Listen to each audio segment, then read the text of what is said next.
Well, good afternoon, everyone. Thank you for joining our public webinar today. My name is Jeannie Borum, and I am part of the corporate team here at Signworld. For those of you who may not have joined one of these sessions in the past or watched one of our previous recorded sessions, just a very quick overview of what to expect over this next hour. First, we're going to have each of our owners do an introduction of themselves and their business so they can give you some background information about who they are, where they're located, their background before they joined, etc.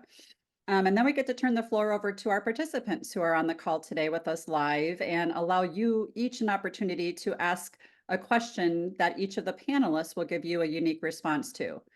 We do ask you when we call you by name to come off of mute, just keep it to a single question to allow time for everyone to be able to ask one.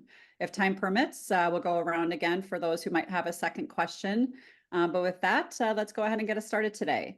So I'm going to start with our veteran owner, Mr. Frank Murch. Can you go ahead and give an introduction of yourself?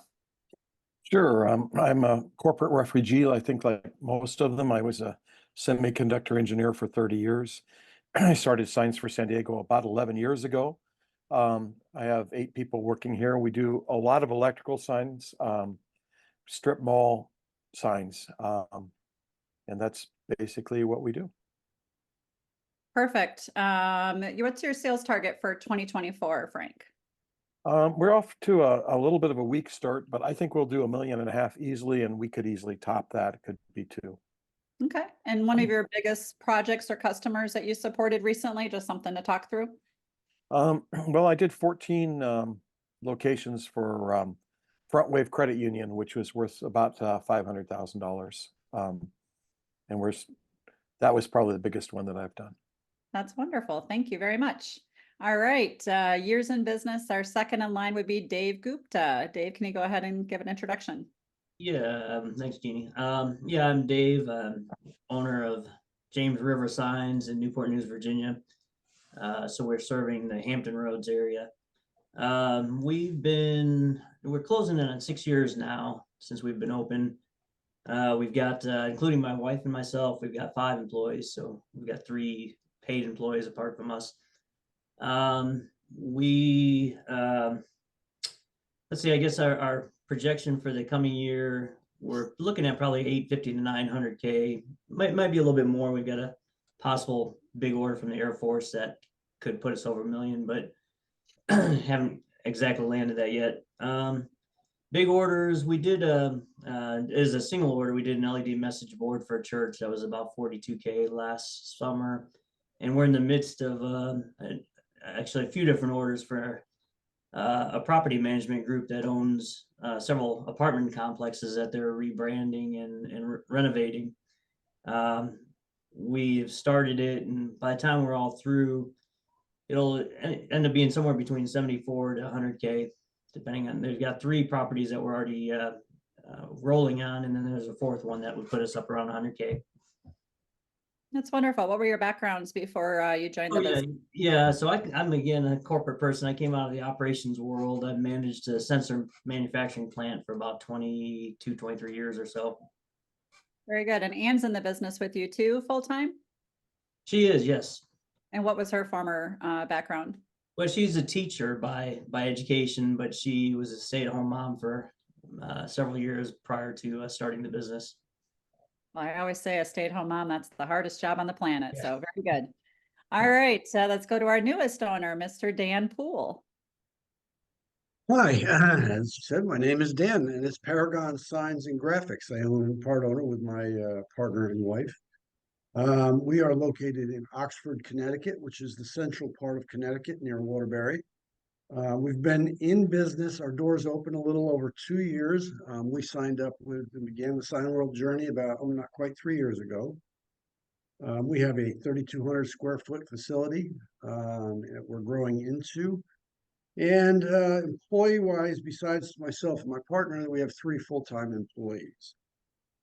Our 2024 sales target, I should say, is going to be $500,000. We think we'll hit that actually easily. So our target should really be higher than that, but that's where we think we're going to end up, somewhere between 5 and 6. And then just, largest projects I would point to, we're in the midst of closing out a monument sign with EMCs in Oxford, Connecticut here. It's going to be about a $48,000 deal all told. And that's it. That's wonderful. What were your backgrounds before you joined Signworld, Dan? Yeah, so another corporate guy, 39 years with a big blue computer company. Did everything from soup to nuts. I was a technician starting off, worked my way up through the ranks into service management, operations manager, and finally sales and sales analyst in corporate for the last 10 years. So a little bit of everything. Very good. Well, I would caution you not to share with Jack that your target is easily achievable, because he'll tell you in sales class you need to change that target if that's the case. So That's why I revised it on the fly. good idea. All right, very good. Well, that's our owners. Jack, can you go ahead and give an introduction for yourself, please? Hi, I'm Jack Werner. I joined Signworld as an operation, excuse me, in 1995, 29 years ago. Started in 1,100 square feet with one employee, ended up 10 years later with a staff 11 out of 5,000 square feet. Was doing about 1.3 million in revenue. My largest customer was regional developer for Subway with 200 locations, and I did about $250,000 per year with them as they kept rebranding the logos. I came out of general manager of a wholesale food distribution company. After I sold my business, I joined Ken, our founder and former president, at the office as kind of a partnership, learning his end of the business. Finished buying him out. I'm now the president of Signworld. I took that Signworld over 10 years ago, 2014. So when I answer questions today, if it goes more to my experience running, I'll answer there. It goes more to the general population from my perspective there, or it goes to training and policy, I'll answer from that perspective. Wonderful. Thanks, Jack. All right, so I'm going to call you out by name, and when I do, if you can just tell the group where you're from, and again, keep it to a single question to start. We do have about, looks like 8 attendees, so we'll see how time permits for a second question. But I'm going to go in order of when you logged in. That's what comes up on the top of my screen. So Glenn, if you can take yourself off of mute, tell the group where you're from, and go ahead with the question. Sure. Glenn Fraley, Bloomfield Hills, Michigan, about 10 miles just north of Detroit, and 33 years as an engineer for Magna. So now I'm looking for what comes next. So appreciate your expertise. Very good. And a question for the group today, Glenn. I guess we talk about big items, like what's the most valuable one, but what is the most challenging sort of customer or assignment or project you've had? Ooh, they don't have any challenges ever. No challenge. All right, let's start with our newest owner. Dan, most challenging customer project you've had so far? Boy, where to begin? I'm just trying to pick,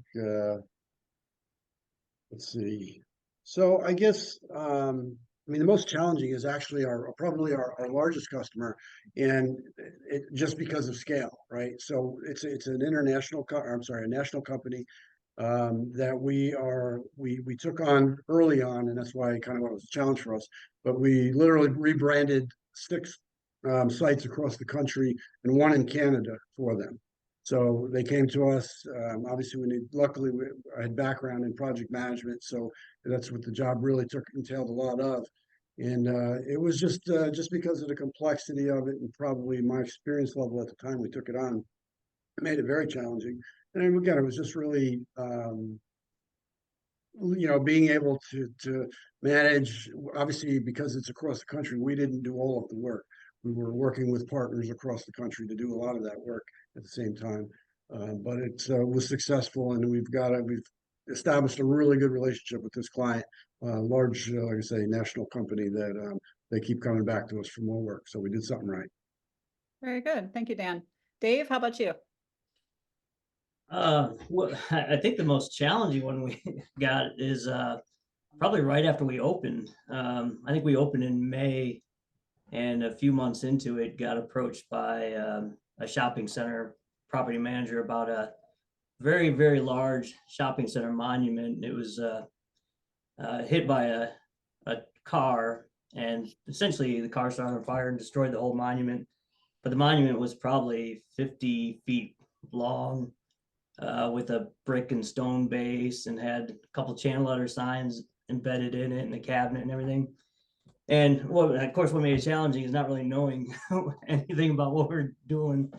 We decided to go ahead and quote it and take a chance on it. And I mean, it was probably about $50,000 job. Probably should have quoted it closer to 75 or so if I knew better, but we still made actually good money on it. But yeah, it's just hard because I had to find some partners on the fly to do a lot of the work. Find a mason because we hadn't done any masonry up to then. Find somebody that could actually get a crane out and put cabinets on and so forth. So yeah, that was for sure our most challenging project. Good. Thank you, Dave. Frank, how about you? Well, I think in the beginning there were lots of challenging projects before I learned, but I've kind of caught short giving you a really challenging project that I'm working on right now. But this is what I'm working on right now is Del Taco for a national sign company, and that's my current challenge to see whether I can manufacture cheaper than they can make and ship. So I think I can, and is a pretty big opportunity to maybe take over some of the manufacturing for an East Coast based sign company. So I think that's my biggest challenge at the moment. Yeah, so it sounds consistently that your biggest challenges are the projects you haven't done yet. So, learning Yes, your partners to rely on, doing that type of sign for the first time. That sounds absolutely. very good. Jack, your thoughts? Excuse me, I'd agree with exactly that. The beauty of the sign industry is that this is custom manufacturing. So every product is unique and different. Even products Frank's doing now after 13 years are still different for some reason. So you're having to recreate the wheel. And so the challenge of the business is it's constantly changing. The blessing of the business is it's always challenging. Because the alternative to that is I'm bored silly. I've done this too many times before. Yep, very good perspective. Thank you. All right, let's go to our next guest. Mauricio, if you can take yourself off of mute, tell the group where you're located and go ahead with the question. Hi, this is Mauricio Osorio, Woodstock, Georgia.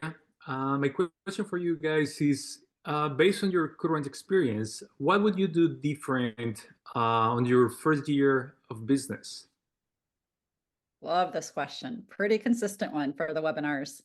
All right, Frank, thinking back 11 years, I don't want to date you, 11 years ago, what would you do different your first year, knowing what you know now? Knowing what I know now, I made a lot of mistakes. I mean, that's kind of how you learn in the beginning, but I think the most important thing is to get that website up fast because Google has a way of ignoring you and time is your friend. So yeah, I think that, and then, I think it's also hard to hire and especially hard to hire when you don't really know how to do it yourself. And one of the things I've told other people to do, no one does this, but if you can get into another sign shop and learn on somebody else's dime, make a couple of signs. I should have done that. I really should have done that. And I do that for other people here. They come in and they want to build electrical signs or run a CNC, and I bring them in, and I think it helps tremendously if they can see it. You can say it Yeah. all day long, but if you can see it and feel it, it helps tremendously. Yeah, Ben said that he's been a visitor at your shop a couple times, so you're definitely embracing that. Thank you for doing that for other owners. Let's go to you, Dave. What would you say is something you would have done differently, knowing what you know now, or what do you encourage others to do, just knowing what you know? Yeah, that's a difficult question. I think as Frank mentioned, you make so many mistakes your first year that there's a lot of little things. But I do think that, as Frank kind of mentioned too, one of the challenges is with the hiring people and getting the experience. But I don't know that I would have necessarily done anything different, and we just struggled to find people. I think maybe if I did anything different, it would be to find another company to partner with a little more aggressively, another sign company, in other words. We didn't have any Signworld companies in the area, so it was a little harder to find another company to partner with because they just weren't affiliated with the organization. So phone or find a friend is what you're saying when you get started. All right, very good. How about you, Dan? The only thing I can think of I'd really do differently, I mean, it's around personnel for sure. I think it's easy to get if you get somebody with experience and they may not be the right fit to hang on to them longer than you should. So I would certainly, I think early on being you're obviously tentative and you don't have the experience yourself. You're inclined to keep people around longer than they should. And so that would be my thing I'd probably be a little more critical about in the first year is don't be afraid to let somebody go if you feel they're really not a good fit for you. Very good. Good advice. Jack, your thoughts? I'll give you three. One is get that internet website going as quick as you can because it takes time for Google to really give it credibility. Next, you got to build processes. You got to build systems for the custom manufacturing that you're doing. I think many Signworld kind of push that off and say, I'll worry about it later, and it needs to be done early. The third, while the internet's our best friend for bringing business, sometimes it's our worst enemy. We're too busy chasing the stranger that we're not leveraging the ones that already believe in us and getting more from them. Absolutely. Very good points. Thank you, Jack. All right, let's go to our next guest, Mike Cruz. If you can take yourself off of mute, tell the group where you're from and go ahead with a question.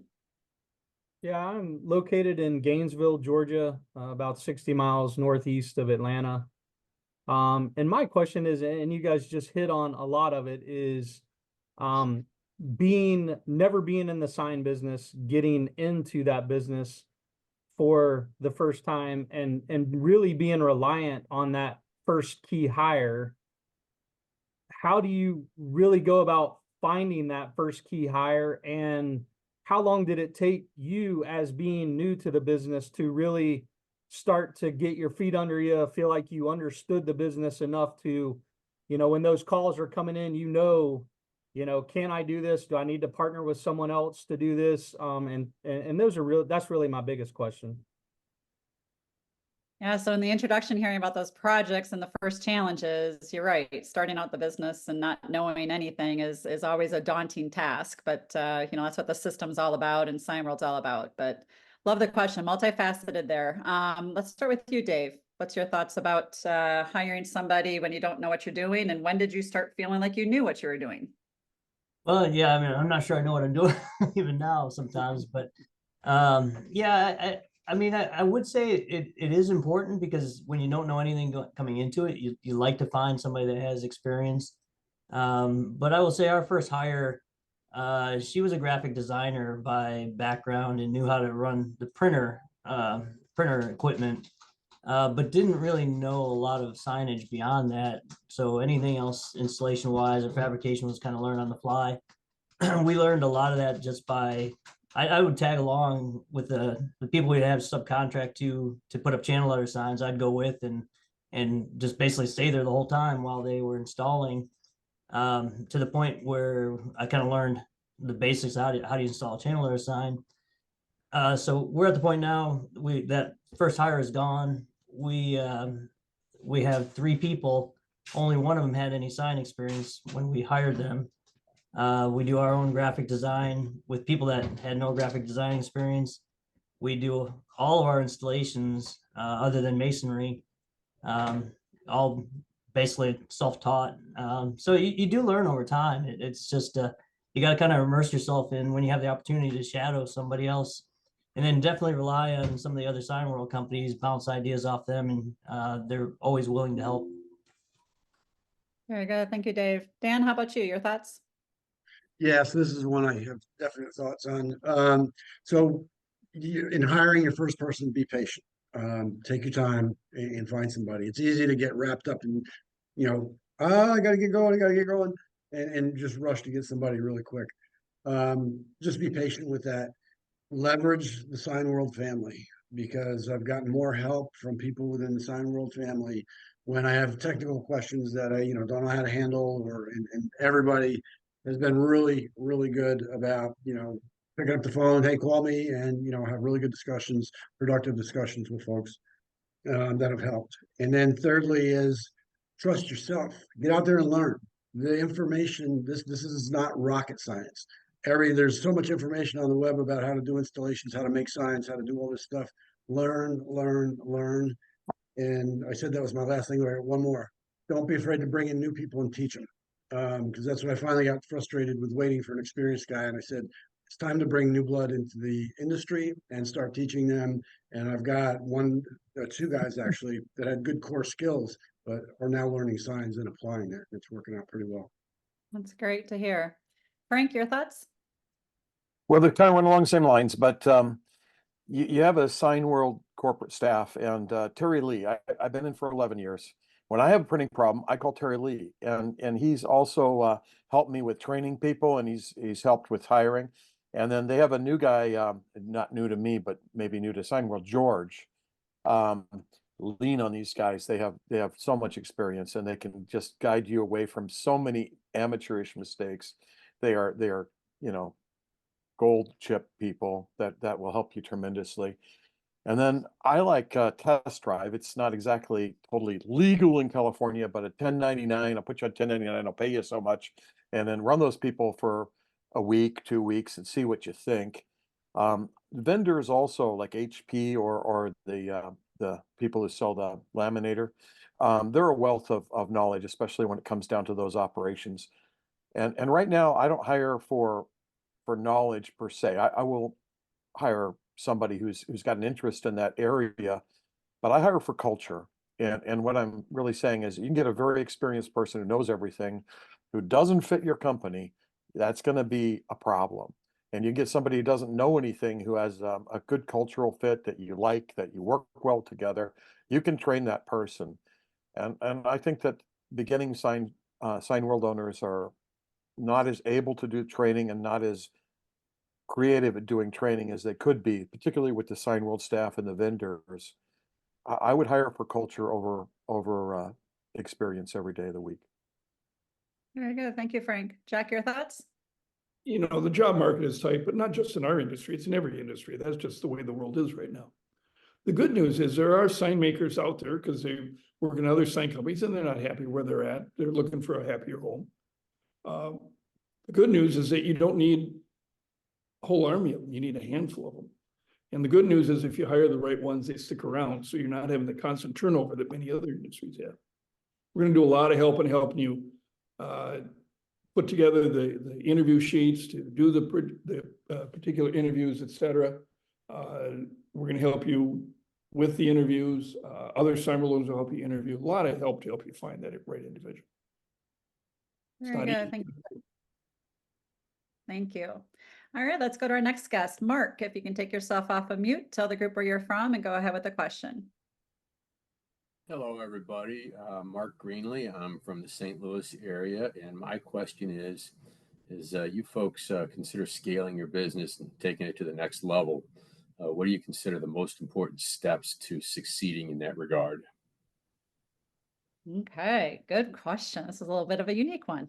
So as you think about growing your business and trying to get to that next level, what do you think are some of the critical steps you have to take to do that?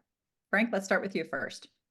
Well, I was just thinking about it. I would say maybe this is a characteristic rather than or a result delegation. So if you're going to take it to the next step, you're not broad enough to do everything as it gets bigger and bigger. So you need good people, and you need to be able to delegate, major portions of the business to them. So you need an office manager, you need a shop manager, you need an install manager.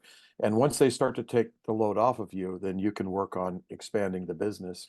And that kind of goes back to Jack's comment about creating processes. So if the company is running itself, you can work on growing the company. If the company is in chaos and you have to go place an order for something, or you have to go fix a problem or whatever, then you're not growing, you're just kind of in a fire drill. So you need to get those people working for you that can allow you the freedom to expand the company. Great answer. Thank you, Frank. Dave, your thoughts? Yeah, I mean, I agree with Frank. I also think from our standpoint, part of it is identifying the type of client you're trying to go after. And then for example, for us, we see a lot of opportunity with the property managers because like I said, what our biggest project right now is for a property owner for apartment complexes. When you get in with them, HOA managers and so forth, there tends to be a steady stream of repeat or recurring business. We have not yet landed any large universities or hospitals, and those are areas that we'd like to be able to get our foot in the door. But they tend to be looking for a little bit larger companies sometimes because they know they can handle all of their project needs. And so that kind of leads me to the second part, which is capability wise. where we've got the CNC routing and a laser and all that kind of stuff. And we just now are in the process of getting the ability to do a little bit better job of painting in-house. And that kind of opens the door for some products that we're not quite as competitive on that we are sourcing out right now. And I think if we can do that in-house, it probably opens a few doors to expand. Very good. Thank you, Dave. Dan? Yeah, I mean, same thing.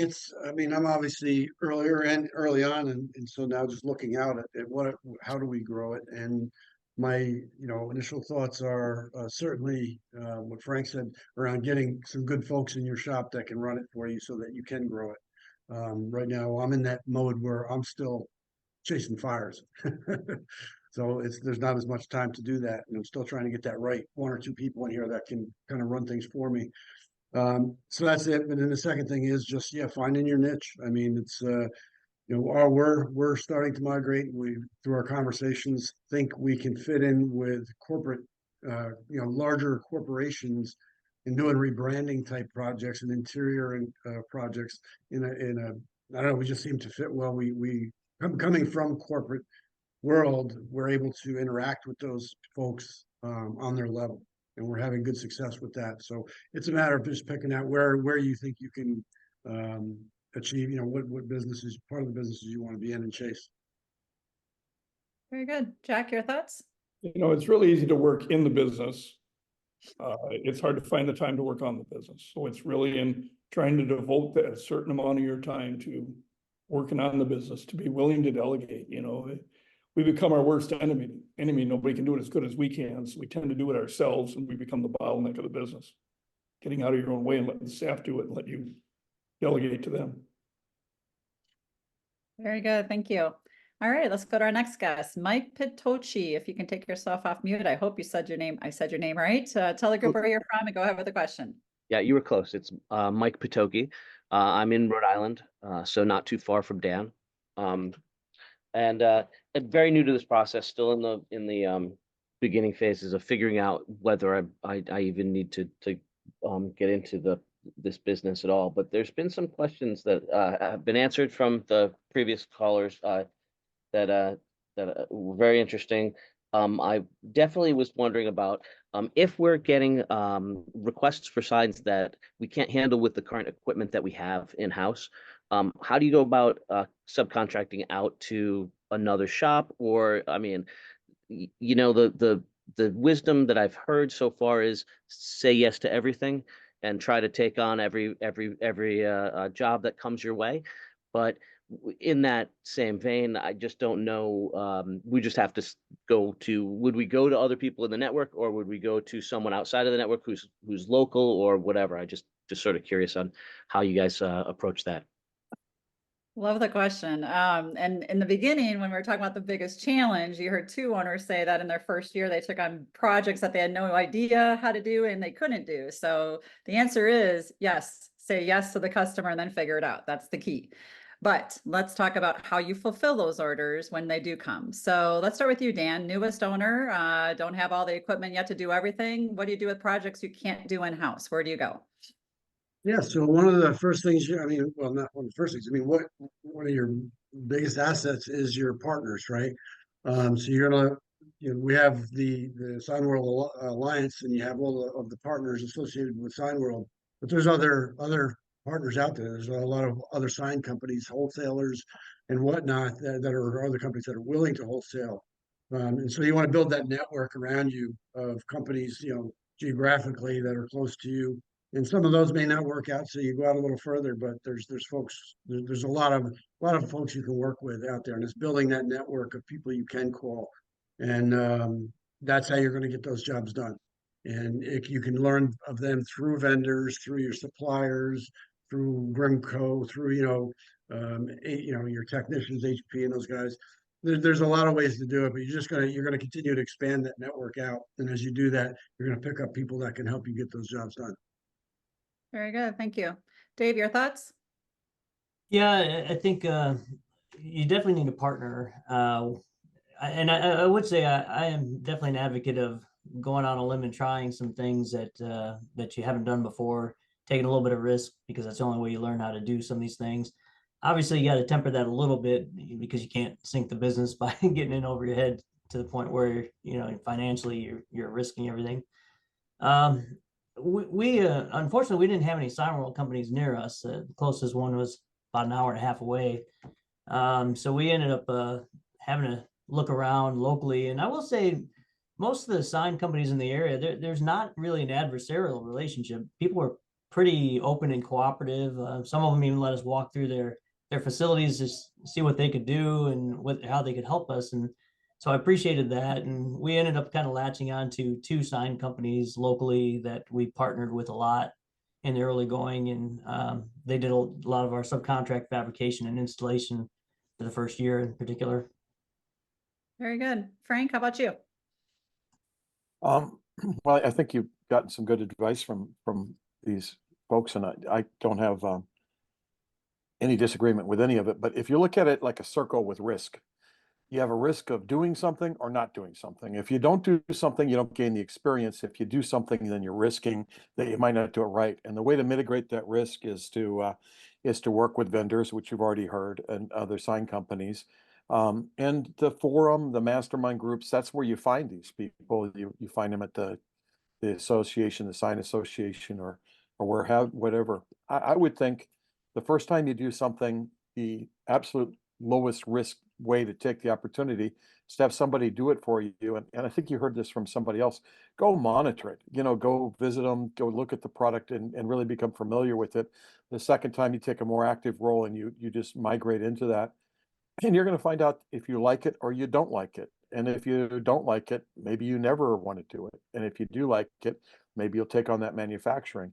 But the way to mitigate the risk is to find somebody who knows what they're doing that'll allow you to take a look at, the product and try to use them the first time through, and then gradually move into that if you want to do the manufacturing or the install or the design of that. But find somebody to help you who knows what they're doing is huge risk mitigation.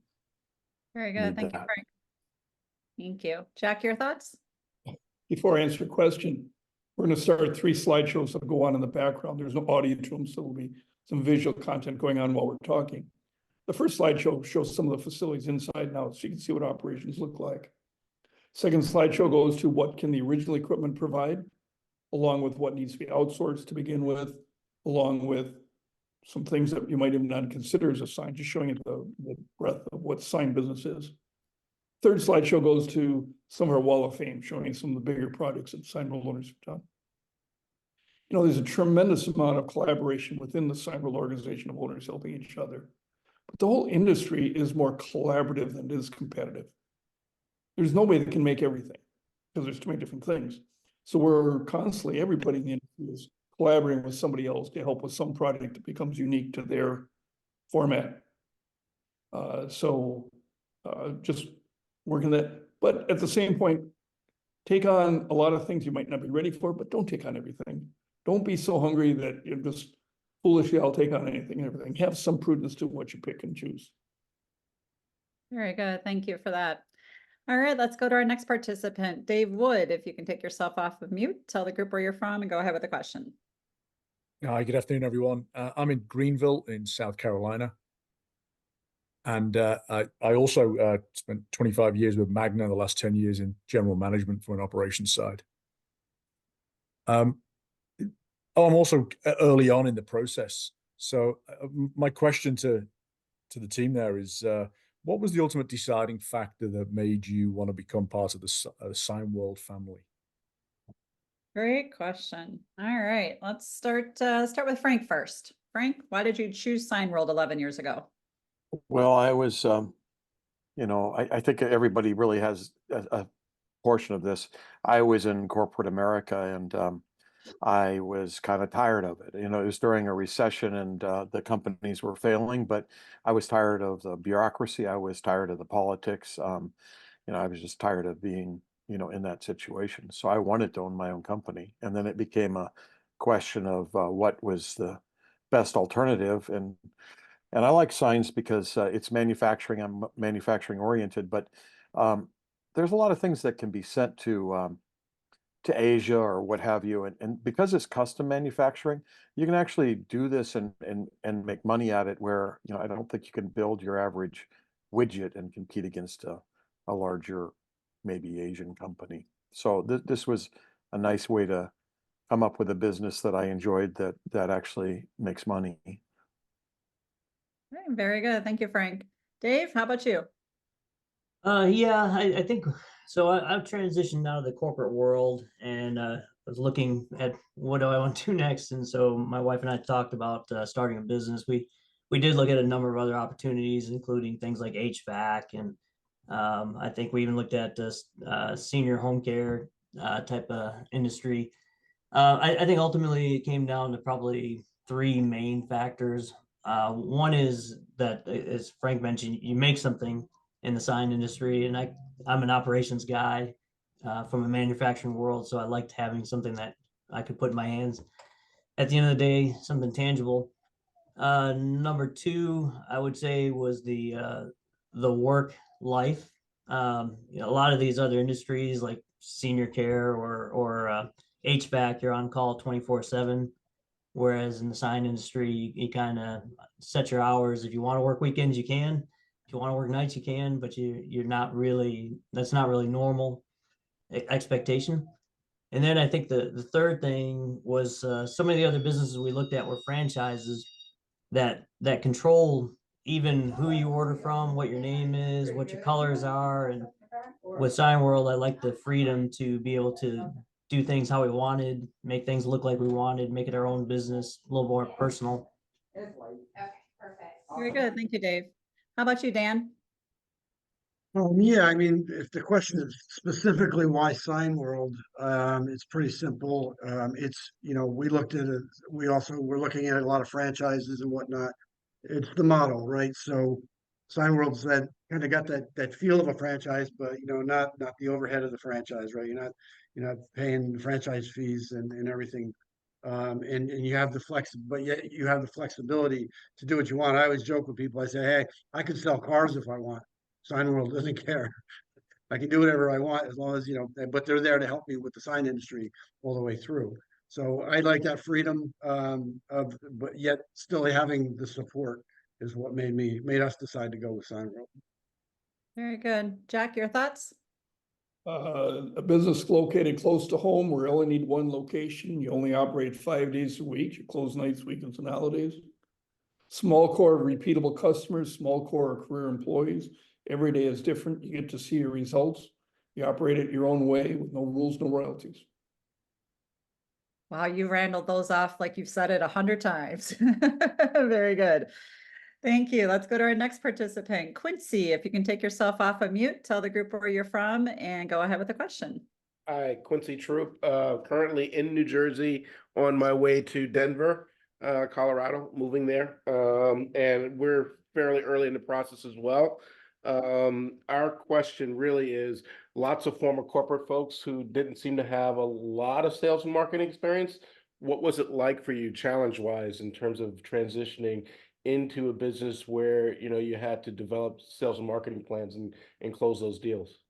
That's a very good question. I would say over probably 80% of our owners don't have any background in any type of sales and marketing. So these three on the panel are very reflective of the overall community. Let's start with you, Frank. You have a non-customer facing, sales background. How'd you learn that part of the business? Well, I think that the biggest problem you have is that the lifestyle of an entrepreneur or an owner of a company is very different than a corporate lifestyle. There's no paycheck, there's no reporting structure, there's nothing like that. But quite honestly, I think for sales, if you own the company and you're familiar with your company, you're the best salesperson there is. And it starts out that way, and it's that way today. There's no salesperson I can hire that's a better salesperson than I am. The problem is I just don't have the time, right? So other people sell for me, but your business like the back of your hand, and that takes, you might not be as glib or polished or whatever as a salesperson, but customers see that, and you have that, president or owner or whatever on your business card. Sales is not going to be a problem. I mean, you're the ultimate authority. And people that are buying it like to see that. You know, they want to talk to the owner. They want to talk to the president. So there is really no problem in getting the sales portion. The problem is you're going to be doing 100 things. Well, I think I put it, maybe this would be easier. And rather than being a deep specialist, which I was, you're a mile wide and an inch deep. So you have to be, you know, competent in many things to run a company where, you know, if you're taking a role inside a large corporation, you need to be a specialist in one or two areas. Very good.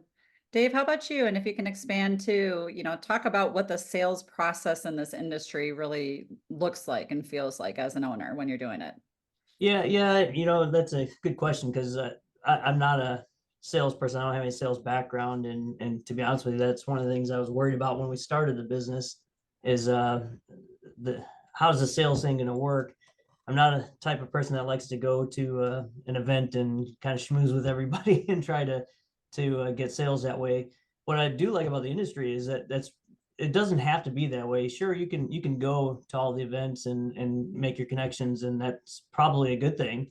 It's for a lot of people, that's how they get their business. But at least for me, what I tend to do is it's basically just fielding the inquiries and then being able to answer questions of the customer. And you know, in my signature line on my emails, it says I'm a consultant, a signed consultant, and that's kind of how I handle sales. Is I try to answer their questions and help them make their job as easy as possible to come to a decision. And so I don't feel like I'm really even doing sales. It's more just consulting and helping. Very good. Thank you, Dave. Dan, your thoughts? Yeah, I mean, there's two aspects to it. I mean, I had most of my career, I was customer facing. I was not sales, but I was customer facing. And so talking to customers to me comes very naturally. It's one of the reasons I went into the business because I knew that I could sell. Um, but there's two aspects really. I mean, the marketing plan is number one. In this day and age with the internet, I mean, you can't, you know, emphasize enough getting that web page up, getting social media going, and getting all that infrastructure kind of running, because that's going to be the fast lane to get up and running and get those inquiries coming in. So that would be the first thing that I would emphasize is doing that. Second thing is you know, getting out there and pressing the flesh yourself. You're selling yourself. You're selling your company. You want to get out in your local chambers, your local BNI, or your local everything, and just start meeting people and letting them know you're in business. People generally are very happy to know that you know, they're interested. They hear somebody that's going into business and they want to know about you, so it's they're curious.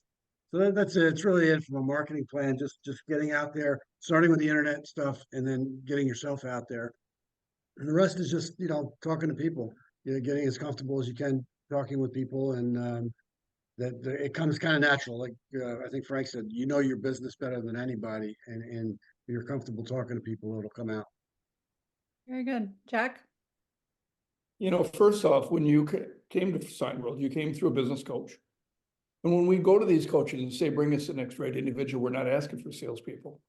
We're really looking for operational skill sets more than the sales. Because if you want repeat customers, you got to deliver the current product to get the repeat. While there is a sales component, it's a very consultative role. We're not convincing people to buy a sign. We're saying if you need a sign, I've managed products before I can manage a product. So it's a very consultative role. It's not a hard sell. We're not convincing somebody to buy something they didn't plan to buy. Then there's a lot of training and coaching to teach you how to be effective at it. One of our Signworld owners will tell you, you want to go into business for yourself, learn to be comfortable being uncomfortable. Yep, that's a phrase you hear a lot in the first couple of weeks of training. Very good. All right, let's go to our next guest. Ahmed, if you can go ahead and take yourself off of mute, tell the group where you're from, and go ahead with the question. Hello, everyone. It's Ahmed. I'm from all the way the west in Seattle, Washington. My question when it comes to, you guys have said so many things about the first year and learning so many things. My question is regarding pricing. How easy or hard for you to price your final product, given that you start and you don't have a lot of knowledge? And obviously, if it's low price, you will get the quote or will get the order, but it will be low margin, and if it's high, you will lose the contract or the opportunity. So how would you learn that and balance it? So I will let them answer it next, but there's a slight disadvantage to all of our former owners that our newer owners get to have the advantage of. Frank mentioned a great former Signworld owner who's joined our corporate team, George, previously as a great subject matter expert. And George now teaches every other Wednesday the art and science of pricing session. So new to the training curriculum is a new program that helps brand new owners in exactly that area, because that is one of the biggest challenges in this business, is to learn how to price. That said, let's let the owners here share their thoughts on how they learned how to price in the business. Frank, let's start with you first. Well, there's a few things that you can do for getting in the ballpark, and one of them is depends on whether you're making it or you're buying it and reselling it. But if you take the material costs and you multiply by 4, it gets you in the ballpark. Some things take more labor than others. And that's what the first, I think, $100,000 of sales are teaching you. But I would say that people are not buying on pricing. The customers don't buy on price. They buy on the relationship, and people buy from people they like, and people buy from people they know. So once you're in the ballpark, I wouldn't worry about being the lowest cost. In fact, that's probably not where you want to be. I'd worry about being responsive to the customer and figuring out his budget, making sure that you're at least 4 times the material cost, and then ask them, and you may be scaling the project to their budget, or they may be scaling their budget to your product, but they're not going to buy from you by price. And if they do, then they're bottom fishing and you don't need them. Okay, very good. Dave, how about you? What's your thoughts on how you learned how to price in the business? Well, I think starting off, you do get a lot of help from Signworld owners and from Signworld as far as just advising on what you might charge for wall graphics and window graphics and channel art signs and so forth. And then part of it is just each opportunity you go through, and of course, there's one way to do it is start with your costs and then add on what you want to make.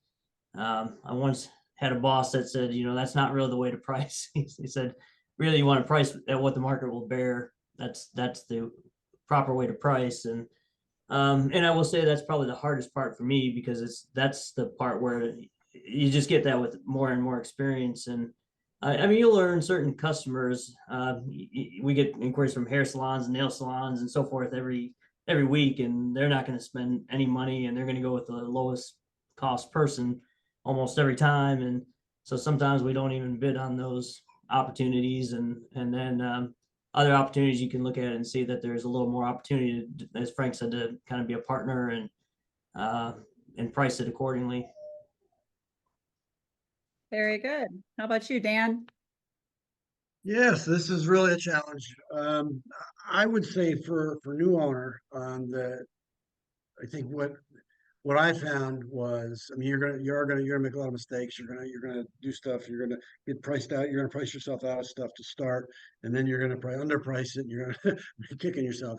But I found that Corebridge, believe it or not, getting it set up and understanding how it works early. That's me.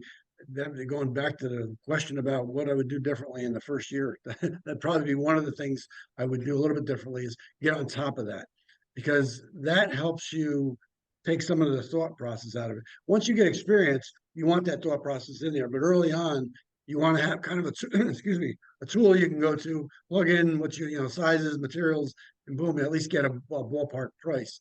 And I found that as difficult it can be to get Corebridge going, doing it is worth its weight in gold, because then you have a source that you can go plug in. It's automatically going to kick in your margins, your markups, and give you something back that then you can work with. It's got you in the ballpark. You can go up or down based on what you think on the customer.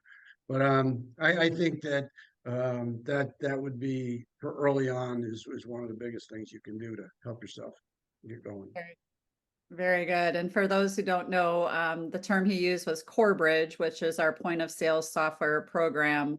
that you implement in your business to basically, as Dan said, capture all your costs, your pricing of your components of your project, the hours, et cetera, and then produce a price suggested for the customer. So thank you, Dan. Jack, your thoughts? You know, pricing is a challenge, but there's a lot to be learned on the projects you don't get, and just going back to the customer and finding out why didn't they buy from you and learning what the market is. There's a lot of value in going back and just learning what the reasons were why they didn't buy from you. But as Frank said, we're really not trying to underprice it. We're trying to charge what we're worth rather than what. And if we're dealing with people that are dealing with company money, that's the biggest priority, getting it done right so they did their job. Very good. Thank you, Jack. All right, let's go to our next participant, Thanks. John Martin. If you can take yourself off of mute and go ahead with the question for today. Yeah, I just thinking about I'm based in Northern California. I'm wondering, does the POS have any client-facing payment portal to it? Does it have any client-facing aspects to it at all? And what kind of software do you use in the business, and what do you like, what don't you like? Okay, great question. So Dan, Frank, do you run on Corebridge or are you on ShopFox? I'm on ShopFox, but it's the difference between a Chevy and a Ford. They both do the same thing. And there is a link where the customers can pay you with a credit card or other ways automatically at 2 in the morning or whenever.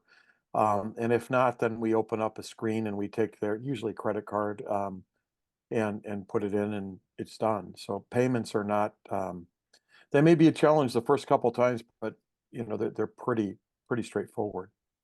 Yeah, very good. Dan, how about you? And add on to any other technology that you use in the business besides Corebridge? Really, Corebridge is it. I mean, that's what we use. It does have a customer portal. And so when we send an email, we generate a proposal, goes out to the client, and it has a link in it, and it points them to the customer portal where they can, one, go review the invoice, two, they can see any kind of concept drawings. You can attach drawings in there so they can see it, but then they can actually make an approval, they can make comments, and they can add payment. So getting your customers using that early is very helpful. It's like I said, it's a challenge for us to learn it up front because it can do so much. It's a pretty good CRM with a lot of functionality, but once you get good with it, I think it's worth its weight in gold. Very good. Dave, your thoughts? Yeah, we use Corebridge, and payment wise, we either take payment over the phone or they can log into the portal and pay online. As far as other software, we're kind of simplistic. We use Smartsheet as our order management system, I guess, if you will, for tracking the status of everything. I just personally like it because I'm kind of an Excel guy, and I can calculate anything I ever want to calculate in a moment with the Smartsheet. So very good. Thank you, Dave. Jack, your thoughts? I think it's been answered well. Okay. All right, let's move on to our next. Could I add on to that real quickly? Just briefly, does it do any prospecting or do you do that in a separate system? So do you mean prospecting is sending, marketing emails to a company you're not doing business with? Yeah, just any, whether it's a marketing automation or whether it's just placing phone calls, sending emails, sending salespeople out. Does it have any of that functionality, or do you do that separately?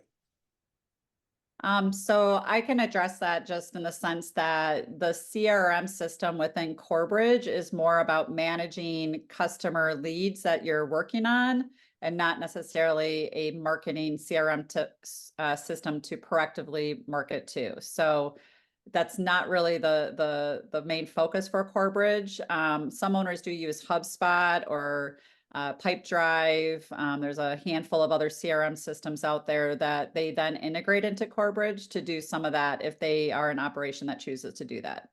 Perfect. Thank you. You bet. All right, let's go to our next guest, Eric Farrar. I hope I say that right. I wanted to say Ferrari, which that's not the name or the spelling here. Can you take yourself off of mute and go ahead with the question?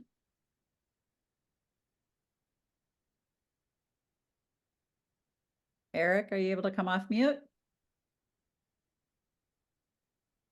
All right, we've got one more attendee here, Lascelles. If you can take yourself off of mute and go ahead with the question. Yeah, hi. I just came in late. I heard all the answers, but pretty new to Signworld. Um, my question would be, what I didn't. What am I supposed to phrase my question to? What you guys are talking about, or just any question that I have in particular? Because It's this a is my question. first time. It's okay. It's a question that you have about either the industry or the Signworld business model that the owners can answer for you. Oh, okay. Well, I'm in Tampa, and I'd like to meet up with someone else that's in Steinworld to form a relationship, or just to inquire about Steinworld, because I'm new to Steinworld. So, you know, I'm just I'm not fully in yet, but I my desire is to be in, and that should be happening soon. So I would like to, you know, get a hold of someone who is in my area, Tampa in particular, or close to Tampa. I don't know if anyone is on. That's in Zephyr Hills. I was told by Jack that there might be someone, but I don't have the full information. Yeah, that's okay. Well, first off, we're glad you joined us, Lascelles. We do have some other owners in Tampa that you can definitely go visit to see their business and learn more about them. For everyone that's on the call as a prospective owner, that is a part of our process that we always encourage. So, so did you have a question you want to ask the owners, or should I just open it up to any other question that from the group? Actually, I have a question for the group if you don't have one directly, Lascelles. Yeah, go ahead. Yeah.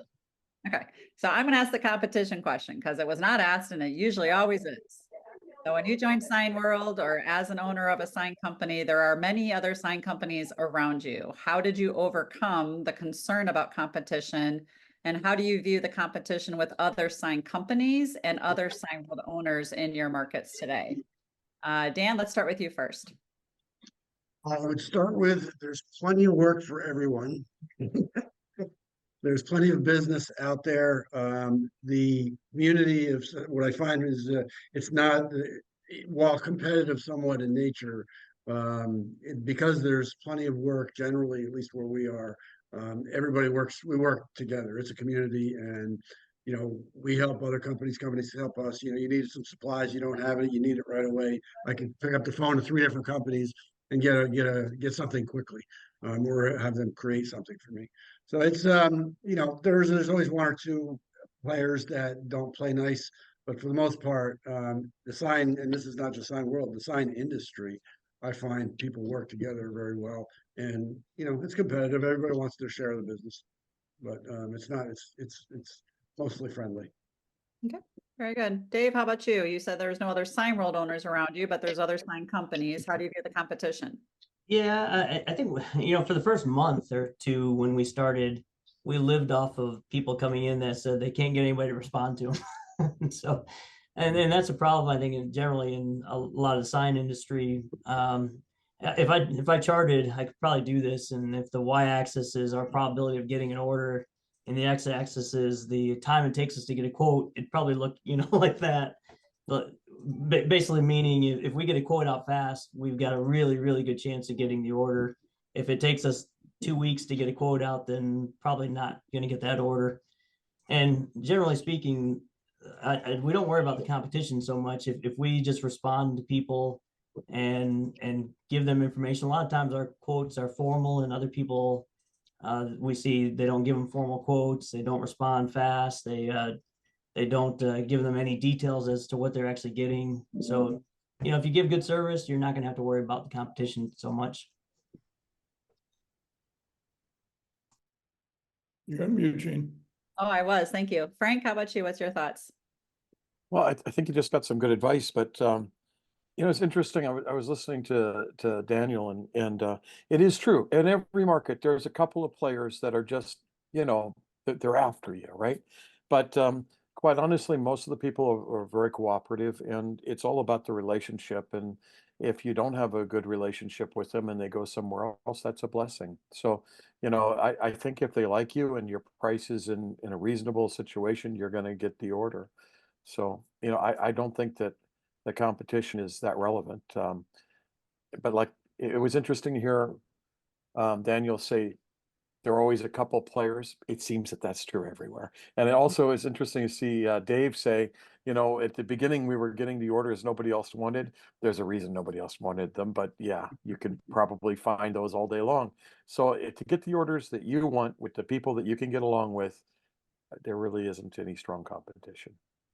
Very good. Jack, any closing comments on that question? 90% of the sign companies out there are independently owned by a former sign maker who was very talented at making signs, but they're a doer, not a planner. Now that they own their own equipment, they're juggling 20, 50, 100 projects. And it's their ability to show up for the appointment, deliver the quote, and deliver the project on time, on process. So what we're doing is the opposite. We're bringing people out of corporate America that understand multitasking, understand building relationships, understand scheduling, and on. And there's enough business out there that people are looking for that. Very good. Thank you, Jack. All right. Well, with that said, it is top of the hour. So first and foremost, Dave, Frank, and Dan, thank you very much for taking time out of your busy days to share your thoughts and perspectives with our audience today. We really appreciate you. So thank you for that. And to our participants, thank you for joining Signworld and having an interest to learn more about us. Whoever you're working with on the corporate team through your journey, looks forward to the additional conversations with you to help identify if this is the right decision for your next chapter in life. So with that said, I hope everybody has a great final day to the month of January, February 1st tomorrow. Thanks again for tuning in and have a great rest of your day. Thanks all. Bye-bye.